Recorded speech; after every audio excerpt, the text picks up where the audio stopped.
Octobre 2024, la ministre de la Culture, Rachida Dati, présente son projet de loi finance 2025. L'État répond présent, mais le soutien public, je l'ai dit dans mon discours liminaire, il ne peut pas être à l'infini.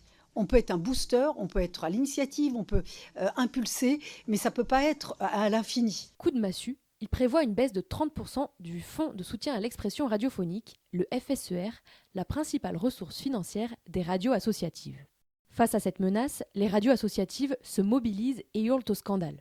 Le gouvernement recule face à la pression et les radios obtiennent gain de cause. Le FSER est reconduit au même niveau qu'en 2024.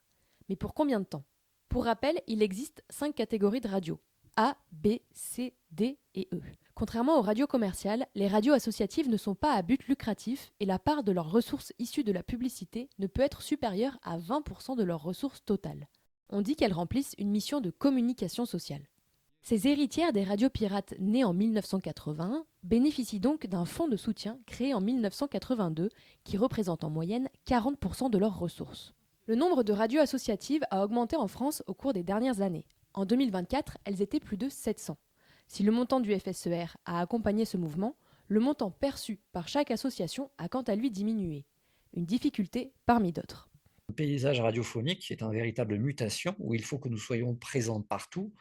Oui, également, il faut que nous soyons présents sur les réseaux sociaux. Il faut que nous soyons présents en écoute délinéarisée. Et malheureusement, à part quelques petites aides apportées par le Fonds de soutien à l'expression radiophonique, ça ne prend pas en charge le surcoût de ces nouvelles technologies. Et les charges deviennent de plus en plus importantes.